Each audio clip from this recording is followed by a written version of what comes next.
Hello दोस्तों, आज मैं पुनः आपके सामने में उपस्थित हुआ हूं और आज हमारा टॉपिक है वैदिक पीरियड में आर्थिक अवस्था।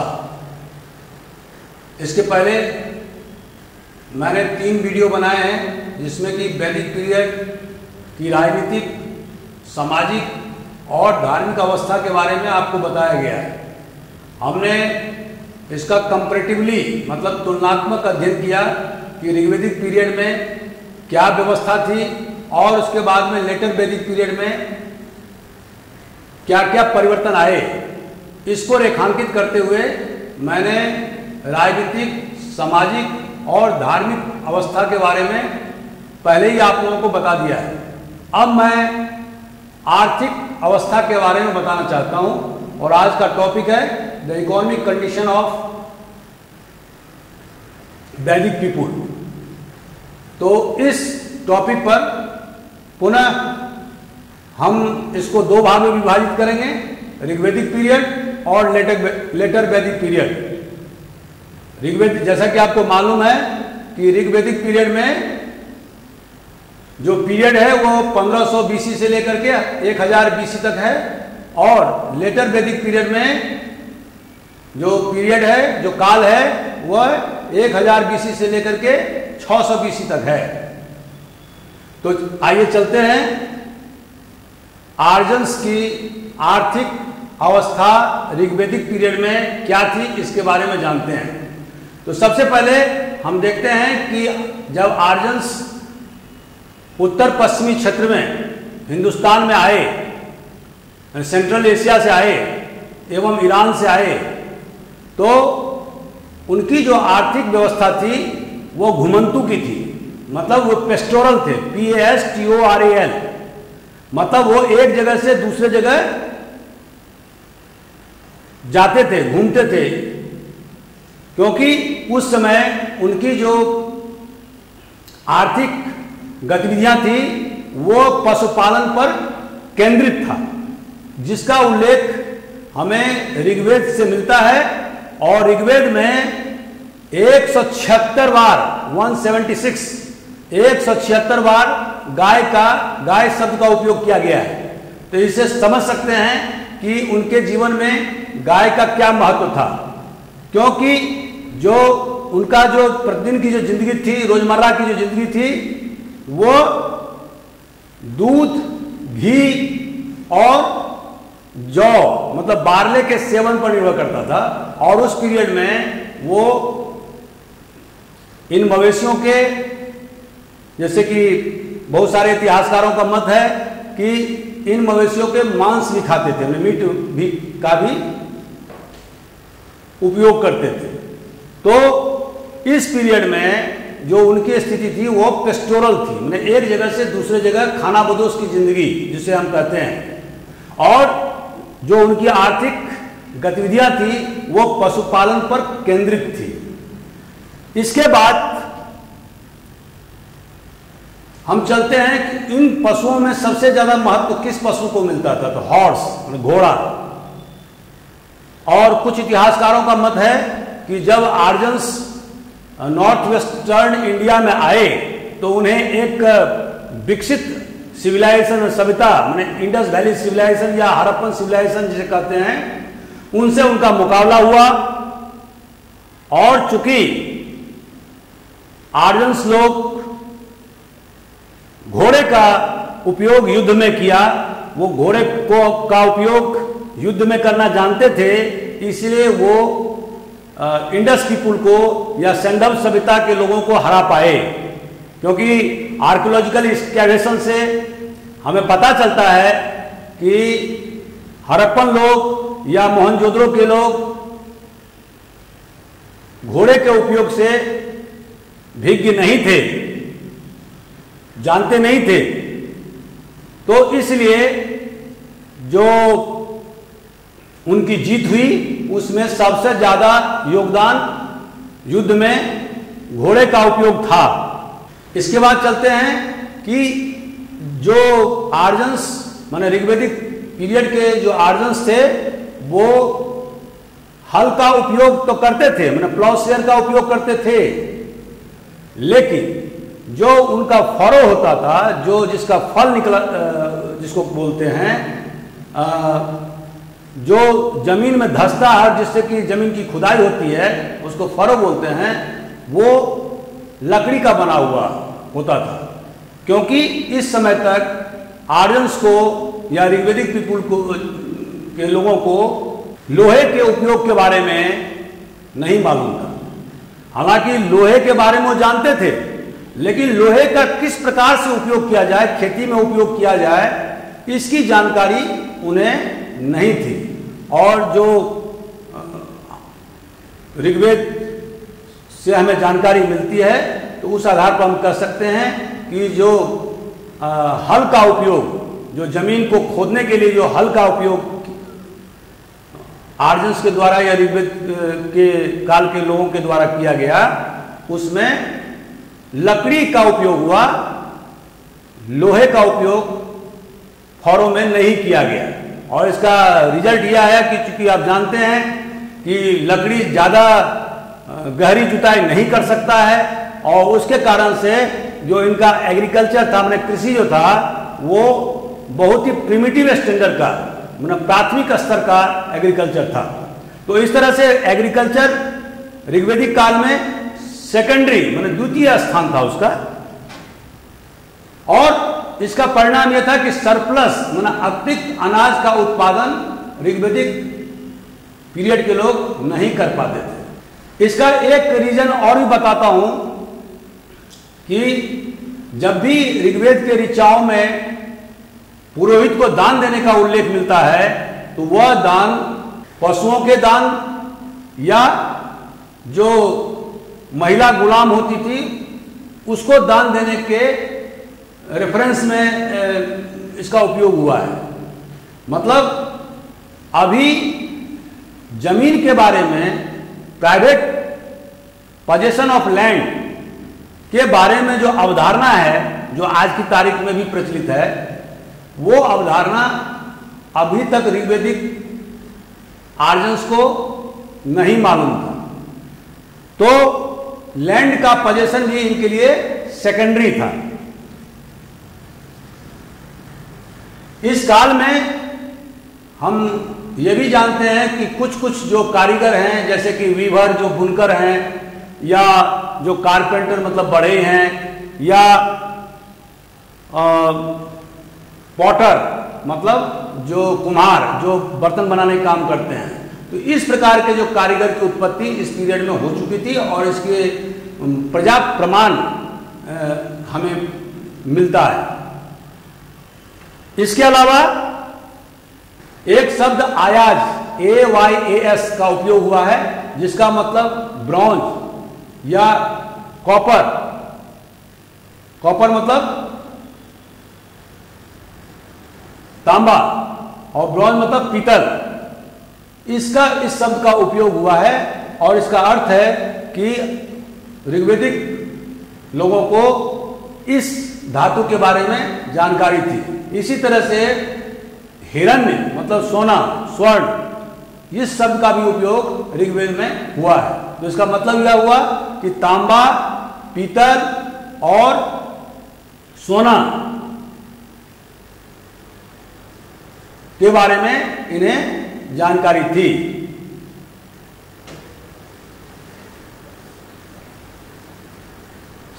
आयरन के बारे में भी इन्हें जानकारी थी, क्योंकि ऋग्वेद में इसको श्याम बोला गया है।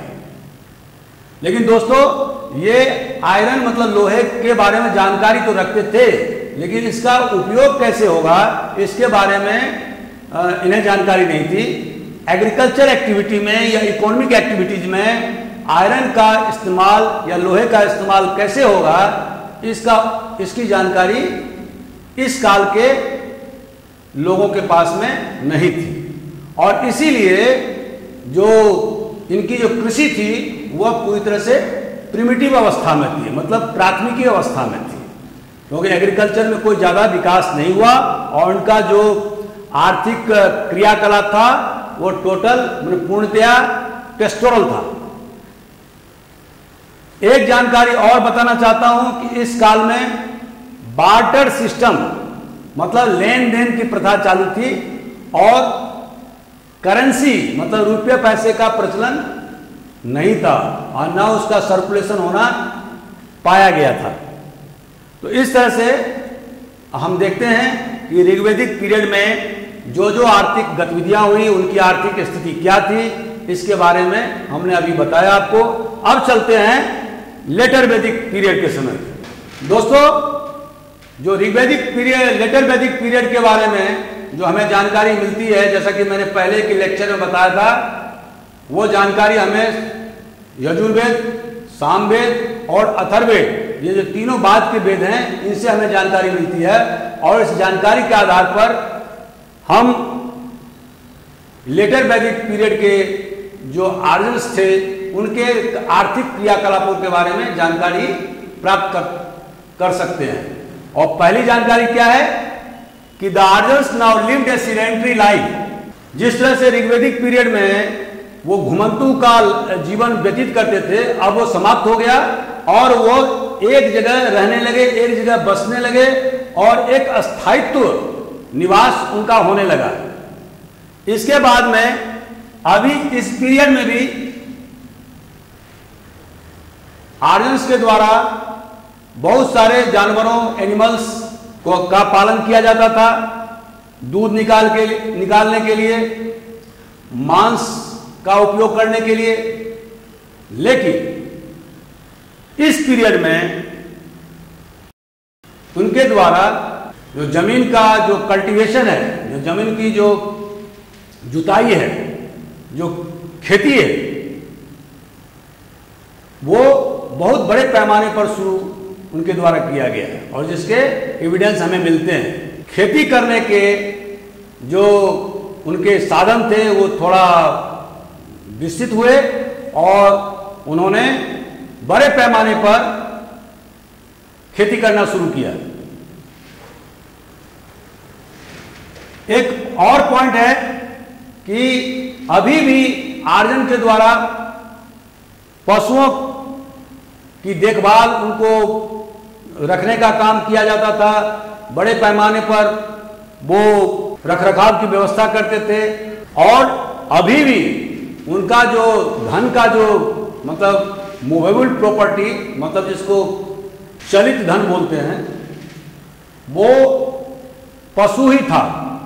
लेकिन जो प्राइवेट प्रॉपर्टी का, प्राइवेट पोजीशन ऑफ लैंड, जमीन का प्राइवेट आधिपत्य का जो कंसेप्ट है, वो धीरे धीरे इस पीरियड में बढ़ने लगा और जो बाद के पीरियड में बहुत ज्यादा बढ़ गया, जहां पर कि प्रत्येक व्यक्ति का अपना अलग जमीन जायदाद होता था। तो इस पीरियड में भी यह concept private property of land के बारे में यह कंसेप्ट धीरे धीरे बढ़ता गया है। तो इस तरह से हम देखते हैं कि हालांकि कैटल माने पशु अभी भी असली धन था, मूवेबल प्रॉपर्टी था, लेकिन जमीन का खेती में उपयोग करने के कारण, एक अस्थायी निवास के कारण धीरे धीरे जमीन का महत्व बढ़ने लगा और प्राइवेट पोजीशन ऑफ लैंड, जमीन के प्राइवेट स्वामित्व की जो अवधारणा धीरे धीरे विकसित होने लगी। इस पीरियड में हम देखते हैं कि बार्ले मतलब जौ के अलावा लेटर वैदिक पीरियड के लोग व्हीट मतलब गेहूं को भी उपजाने लगे और इस तरह से जो ऋग्वैदिक पीरियड में गेहूं का उत्पादन नहीं होता था, अब इस पीरियड में गेहूं का उत्पादन होने लगा और लोगों का ये स्टेपल डाइट मतलब मुख्य भोजन बन गया। लेकिन इस पीरियड में भी राइस मतलब चावल अभी भी इंपॉर्टेंट मतलब महत्वपूर्ण भोज्य पदार्थ नहीं था, स्टेपल डाइट नहीं था। ये बाद के पीरियड में 600 BC के बाद में, इस पीरियड के बाद में शुरू हुआ जब आर्यन्स मिडिल गंगेटिक बेसिन में पहुंच गए। और जब इस पीरियड में हम देखते हैं कि नए नए कारीगर जैसे कि लोहार, आयरन स्मिथ, स्वर्णकार, ज्वेलर्स और रंगरेज, डायर्स, तो इन कारीगरों का उदय हो गया। इसका मतलब यह हुआ कि ऋग्वैदिक पीरियड से इस पीरियड में ज्यादा आर्थिक गतिविधियां शुरू हो गई थी और इसके कारण विभिन्न क्षेत्रों में विभिन्न प्रकार के कारीगर की उत्पत्ति हुई। इस पीरियड में हम देखते हैं कि करेंसी का भी मतलब रुपये पैसे का भी चलन शुरू हो गया था और इसका एविडेंस हमें शतपथ ब्राह्मण एक कमेंट्री बुक है जो कि यजुर्वेद का कमेंट्री है जिसके बारे में हम बाद में बताएंगे। इसमें हमें शतमन नाम के स्वर्ण मुद्रा के बारे में जानकारी मिलती है और इसके अलावा इस पीरियड में निष्क जो है वो इस प्रकार की करेंसी भी जो है सामान्य जीवन में प्रचलित था। तो ये कहा जा सकता है कि अब धीरे धीरे आर्यंस ने रुपये अपना लेन देन का व्यवहार रुपये पैसे में करना चालू किया, लेकिन इस पीरियड में भी जो मनी का सर्कुलेशन था वो उतना ज्यादा नहीं हो पाया था। तो बार्टर सिस्टम मतलब लेन देन की व्यवस्था तो थी, भले वो कम स्तर पर थी लेकिन वो चालू थी और करेंसी का भी सर्कुलेशन समाज में होने लगा था जिससे कि आर्थिक गतिविधियों को बढ़ने में सहायता प्राप्त हुई। इस पीरियड में हम देखते हैं कि लोग एक दूसरे को या महाजन लोग गरीब लोगों को या नीडी या जो जरूरतमंद लोगों को कर्ज देते थे और कर्ज देने में जो उसका सूद था ब्याज वो बहुत ही कम रेट पर वसूलते थे। तो इसका मतलब सूदखोरी की प्रथा नहीं थी लेकिन लेन देन का व्यवहार शुरू हो गया था। इसी पीरियड में हम देखते हैं कि जब भी छठी शताब्दी ईसा पूर्व के अंतिम समय में हमें पता चलता है कि इस पीरियड में वाणिज्य और व्यवसाय बहुत ज्यादा बढ़ने लगा और विभिन्न स्थानों पर शहरों की उत्पत्ति होने लगी। इसके बारे में हम अगले लेक्चर में बताएंगे कि छठी शताब्दी पूर्व के बाद का जो हमारा पीरियड होगा उसमें आर्थिक गतिविधियां क्या क्या